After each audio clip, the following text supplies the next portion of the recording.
नमस्कार मित्रों, spiritual AI studio में आपका स्वागत है। आज हम सुनेंगे शिवरात्रि की एक पौराणिक और ऐतिहासिक कथा। पूर्व काल में चित्रभानु नामक एक शिकारी था। जानवरों की हत्या करके वह अपने परिवार को पालता था। वह एक साहूकार का कर्जदार था, लेकिन उसका ऋण समय पर न चुका सका। क्रोधित साहूकार ने शिकारी को शिवमठ में बंदी बना लिया। संयोग से उस दिन शिवरात्रि थी। शिकारी ध्यानमग्न होकर शिव संबंधी धार्मिक बातें सुनता रहा। चतुर्दशी को उसने शिवरात्रि व्रत की कथा भी सुनी। शाम होते ही साहूकार ने उसे अपने पास बुलाया और ऋण चुकाने के विषय में बात की। शिकारी अगले दिन सारा ऋण लौटा देने का वचन देकर बंधन से छूट गया। अपनी दिनचर्या की भांति वह जंगल में शिकार के लिए निकला, लेकिन दिन भर बंदी गृह में रहने के कारण भूख प्यास से व्याकुल था। शिकार खोजता हुआ वह बहुत दूर निकल गया। जब अंधकार हो गया तो उसने विचार किया कि रात जंगल में ही बितानी पड़ेगी। वो वन एक तालाब के किनारे एक बेल के पेड़ पर चढ़कर रात बीतने का इंतजार करने लगा। बेल वृक्ष के नीचे शिवलिंग था जो बिल्वपत्रों से ढका हुआ था। शिकारी को उसका पता न चला। पड़ाव बनाते समय उसने जो टहनियां तोड़ी वे संयोग से शिवलिंग पर गिरती चली गई।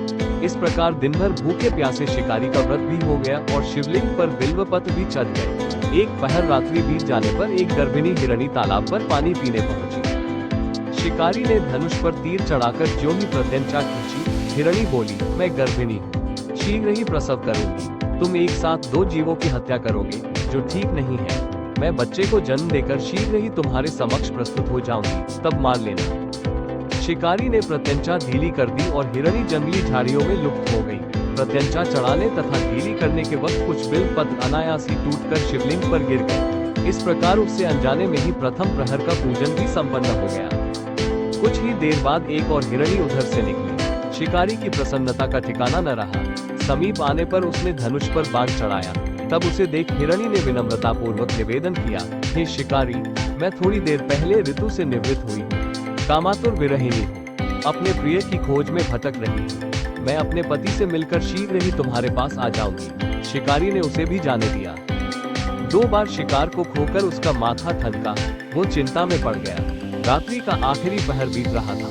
इस बार भी धनुष से लगकर कुछ बेलपत्र शिवलिंग पर जा गिरे तथा दूसरे प्रहर की पूजन भी संपन्न हो गई। तभी एक अन्य हिरणी अपने बच्चों के साथ उधर से निकली। शिकारी के लिए ये स्वर्णिम अवसर था।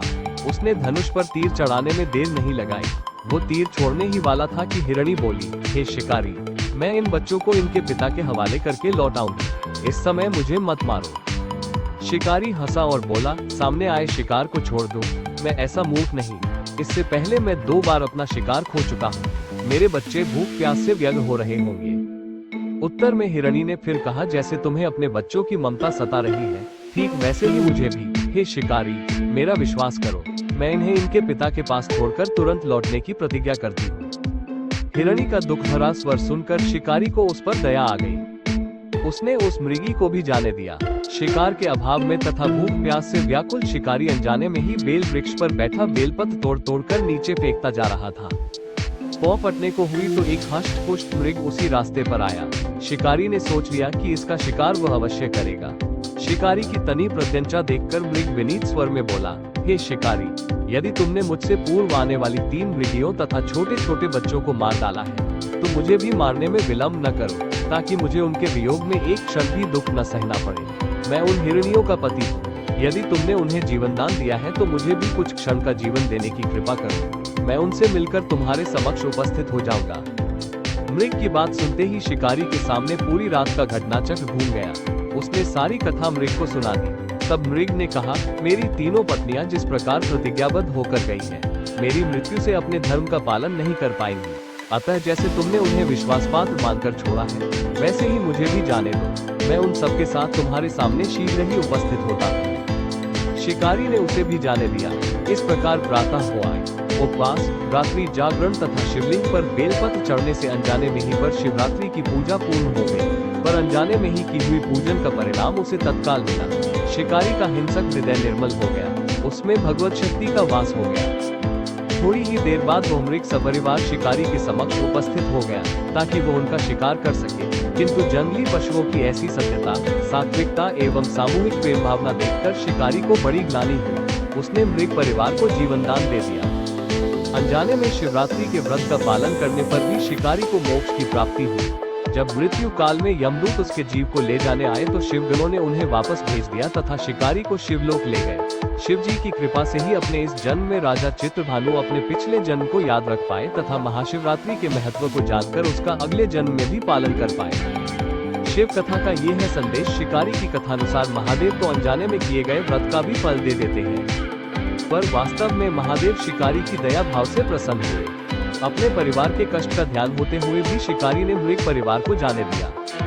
ये करुणा ही वस्तुतः उस शिकारी को उन पंडित एवं पुजारियों से उत्कृष्ट बना देती है जो कि सिर्फ रात्रि जागरण, उपवास एवं दूध, दही, बेलपत्र आदि द्वारा शिव को प्रसन्न कर लेना चाहते हैं। इस कथा में सबसे महत्वपूर्ण बात यह है कि इस कथा में अनजाने में हुए पूजन पर विशेष बल दिया गया है। इसका अर्थ यह नहीं है कि शिव किसी भी प्रकार से किए गए पूजन को स्वीकार कर लेते हैं अथवा भोलेनाथ जाने या अनजाने में हुए पूजन में भेद नहीं कर सकते हैं। वास्तव में वो शिकारी शिव पूजन नहीं कर रहा था।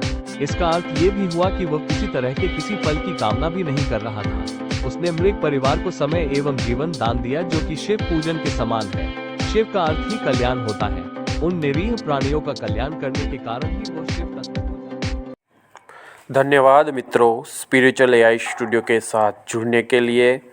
ऐसे ही जुड़े रहे स्पिरिचुअल एआई स्टूडियो के साथ। तब तक के लिए हर हर महादेव।